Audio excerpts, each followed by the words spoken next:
The 12-day military standoff between Israel and Iran has not only cost lives and damaged infrastructure, but has also deeply shaken the foundations of Israel's economy. Reports estimate that the cost of the conflict has cost the country tens of billions of dollars, widened the budget deficit, and raised investor concerns about short-term economic stability. According to the Financial Express, as quoted by Anadolu Agency, Thursday, June 26, 2025, Israel spent around $5 billion or around Rp 81.15 trillion in just the first week of the attack on Iran. Of that amount, around $725 million was spent daily, including $593 million for attack operations and $132 million for defense and military mobilization. The Wall Street Journal even noted that Israel's air defense system costs between $10 million and $200 million daily. If the conflict continues for a month, the total cost of the war is estimated to exceed $12 billion or around Rp 194.7 trillion, according to the Israel-based Aran Institute for Economic Policy. However, Israel's losses do not only come from direct military spending. Nasser Abdelkarim, assistant professor of finance at the American University of Palestine, told Anadolu Agency that the indirect impacts of the war, including reduced production and disruption of public services, could cost Israel up to $20 billion. The budget deficit is expected to increase by 6%. Compensation payments to affected citizens will further burden the state's finances, Abdelkarim said. More than 10,000 Israelis were reportedly displaced from their homes in the first week of the war.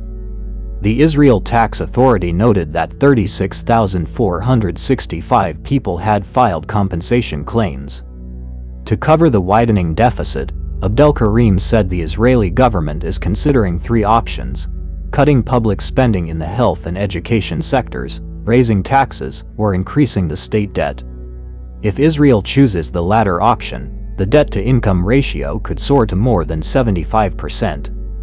The Israeli Ministry of Finance itself has stated that the country's financial reserves are currently running low. The government has requested an additional $857 million for the Defense Ministry, along with $200 million in cuts to health, education and social services.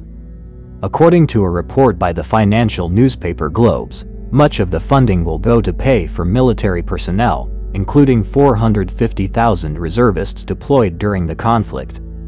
In addition to the fiscal squeeze, Israel's vital infrastructure and private sector have also been hit.